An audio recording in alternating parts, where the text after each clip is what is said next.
4 لوگوں کو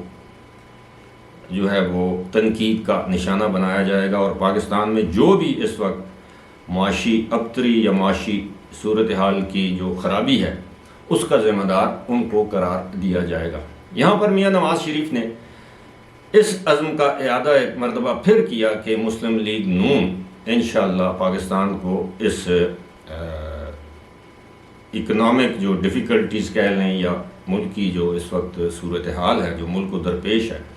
انہوں نے اس عزم کا اعادہ کیا کہ مسلم لیگ نون اور جو اتحادی حکومت ہے وہ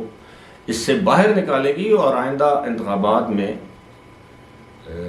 جیتنے کے بعد دوبارہ مسلم لیگ نون کی حکومت اگر بنی تو وہ ملک کو دوبارہ ترقی کے رستے پر گامزن کرے گی۔ اب ظاہر ہے یہ تو جب انتخابات ہوں گے اس کے بعد کے معاملات ہم دیکھیں گے۔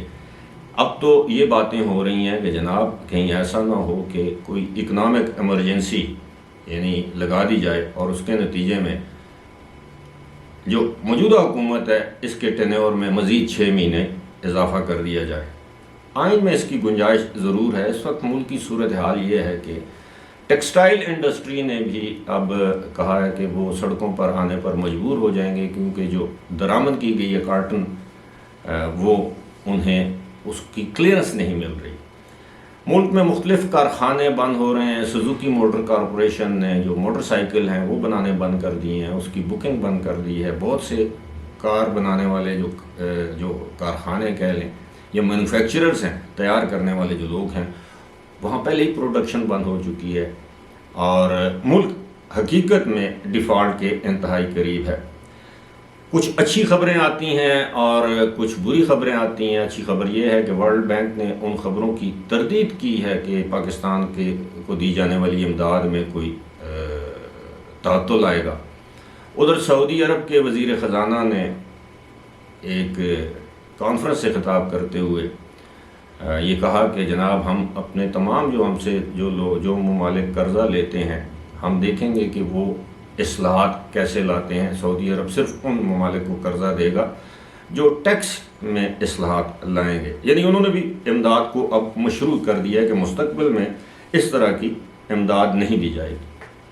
تو یہ ایک ظاہر مشکل صورتحال ہے، لیکن میاں نواز شریف نے آئندہ جو بھی انتخابی مہم ہوگی ان کی جماعت کی جانب سے چلائی جائے گی، اس حوالے سے میاں نواز شریف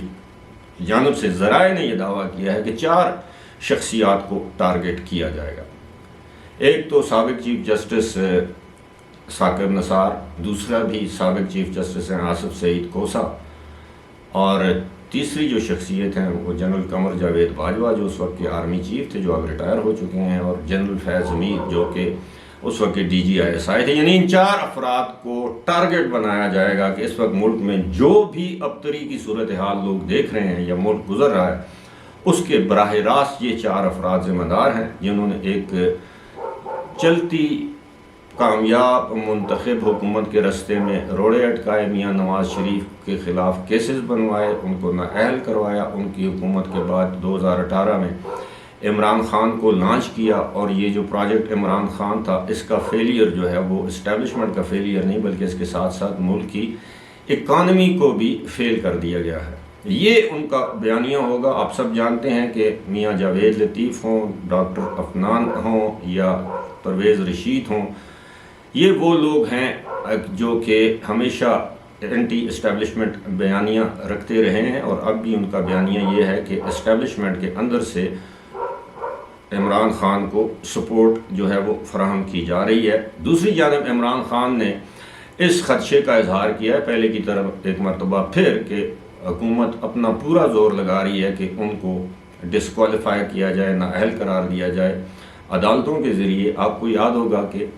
میاں نواز شریف کو بھی عدالتوں نے نااہل قرار دیا تھا، لیکن اب عمران خان یہ جانتے ہیں کہ جس طرح اسٹیبلشمنٹ نے اس وقت کے وزیر اعظم کو نااہل قرار دلوایا تھا، عین ممکن ہے اسی طرح ان کو بھی نااہل قرار دیا جائے۔ حالانکہ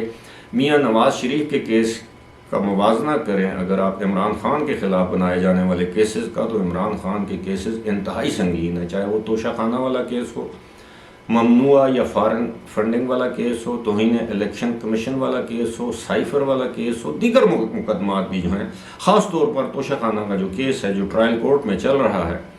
اس کیس میں ان کو نہ صرف نااہلی ہو سکتی، نااہلی کی سزا ہو سکتی ہے، بلکہ قید کی سزا بھی سنائی جا سکتی ہے۔ دوسری جانب ایک اور کیس ہے جو کہ اب تیزی کے ساتھ آگے بڑھ رہا ہے، وہ ان کی مبینہ طور پر جو ایک صاحبزادی ہیں ٹیرین وائٹ، ان کے حوالے سے کہ انہوں نے الیکشن کمیشن میں جب اپنے گوشوارے یا قوائف داخل کروائے تو انہوں نے اس میں اپنی صاحبزادی کا ذکر نہیں کیا، یوں وہ جھوٹ بولنے کے مرتکب ہوئے اور صادق اور امین نہیں رہے۔ یہ کیس بڑا امپورٹنٹ ہے، گزشتہ روز بھی اس کی اسلام آباد ہائی کورٹ میں پیشی تھی۔ اسلام آباد ہائی کورٹ نے 27 تاریخ دے دی ہے کہ اس پر عمران خان اپنا تحریری جواب جمع کرائیں، کہ بتائیں کہ وہ جو بیان حلفی انہوں نے امریکہ میں دیے ہیں عدالت میں، یا ان کی اہلیہ جمائمہ خان کا بھی بیان حلفی سامنے آ گیا ہے ٹیرین وائٹ کے حوالے سے، کہ کیا وہ درست ہیں یا نہیں۔ کیا وہ بیان حلفی، اب ظاہر ہے یہ جب ریٹن سٹیٹمنٹ عدالت کو دیں گے تو اس میں یا وہ اقرار کریں گے کہ ہاں یہ میری بیٹی ہے، یا وہ انکار کریں گے کہ یہ میری بیٹی نہیں ہے۔ دونوں صورتوں میں وہ ان کے لیے ایک مشکل جو ہے وہ صورتحال سامنے آئے گی۔ تو یہ ساری خبریں جو ہیں، میں سمجھتا ہوں کہ اگر آپ اس کو دیکھیں تو اس طرح کی خبروں کے ساتھ ہم یہ بھی سمجھیں کہ اکنامک سٹیبلٹی آئے گی، تو اس کے لیے ابھی تک کچھ حالات سازگار دکھائی نہیں دیتے۔ وہ اب حکومت نے یہ فیصلہ کر لیا ہے کہ IMF کی جو قسط ہے 1.12 بلین ڈالرز کی، وہ پاکستان کو اسی وقت ملے گی جب پاکستان IMF کی تمام کنڈیشنز یا شرائط کو پورا کرے گا۔ اور کنڈیشنز اور شرائط کو پورا کرنے کا مطلب یہ ہے کہ پاکستان میں ایک مرتبہ پھر مہنگائی کا طوفان آئے گا، کیونکہ IMF کا یہ کہنا ہے کہ وہ ڈالر کو اوپن چھوڑ دیں اور روپے کو، اور دیکھیں کہ کدھر جاتے ہیں ڈالر روپی پیرٹی جسے ہم کہتے ہیں، وہ اس کو اوپن چھوڑ دیں مارکیٹ میں۔ اور ایک ظاہر ہے بجلی کے نرخوں میں اضافہ، کیونکہ ٹیکس کلیکشن نہیں ہو سکی، اس کے علاوہ گیس کے نرخوں میں اضافہ، پیٹرول پرائسز میں اضافہ، یہ جو دیگر جو ٹیکسز ہوتے ہیں، اس کی صورت میں مہنگائی تو آئے گی۔ دوسری جانب یہ PDM کی حکومت یہ کہتی ہے کہ جناب یہ سارا کڑوا گھونٹ ایک مرتبہ پھر ہم بدنامی اپنے گلے میں ڈال لیں، اور اس کے بعد ہمیں یہ مجبور کیا جائے کہ جناب فوری طور پر انتخابات کروائیں، تو اس کے لیے یہ حکومت تیار نہیں ہے۔ جب تک IMF کی ہمیں قسط نہیں ملتی، اس وقت تک تو دوسرے ممالک جنہوں نے وعدے کر رکھے ہیں وہ بھی پاکستان کو امداد دینے سے کترا رہے ہیں، کیونکہ ہر جانب سے یہی بات سامنے آ رہی ہے کہ آپ جب تک ٹیکس اصلاحات نہیں کریں گے اس وقت تک ہم آپ کو امداد نہیں دے سکتے۔ تو ساری اچھی خبریں نہیں ہیں۔ اور سفر کون کر رہا ہے؟ سفر عام پاکستانی کر رہا ہے۔ مزید مہنگائی آئے گی، اس کے بعد پتہ نہیں حالات کس طرف جاتے ہیں۔ کیا پاکستان دوبارہ فوری طور پر عام انتخابات کا متحمل ہو سکتا ہے؟ نہیں ہو سکتا۔ اکنامک ایمرجنسی لگائی جائے گی؟ نہیں لگائی جائے گی؟ اس طرح کی باتیں تو اب عام ہیں۔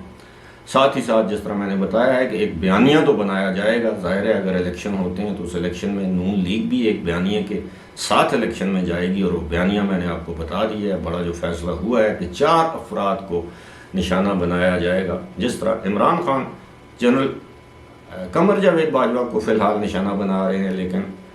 نون لیگ کی جانب سے 1 نہیں، 2 نہیں، 3 نہیں، بلکہ 4 افراد کے خلاف جو ہے وہ بیانیہ قوم کے سامنے رکھا جائے گا کہ پاکستان میں جو بھی تباہی ہوئی ہے